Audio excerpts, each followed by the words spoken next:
Interference is a tactical resource that consists of placing a piece between two enemy pieces to break their coordination.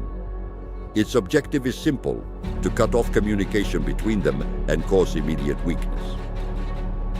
It is a precise, concrete, and extremely powerful idea when executed at the exact moment. Let's imagine a position where the enemy rook protects its queen on the same column. Both of these pieces are working in tandem, posing a direct threat of checkmate. Then the crucial game-changing idea emerges. Knight to f4. The knight strategically interposes itself directly between the rook and the queen. Their once perfect coordination completely disappears. Now they can no longer launch a proper attack. The queen is left completely exposed, and the entire tactic culminates in a truly decisive capture. Interference allows you to neutralize the power of major pieces without directly confronting them. It is a surgical tool that changes the balance in a single move.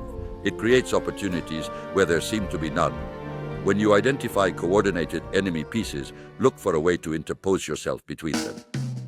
Make sure to practice this valuable resource in your games and truly train your tactical vision to detect these invisible breakthroughs. BlackChess Academy, offering the very best in chess training and education.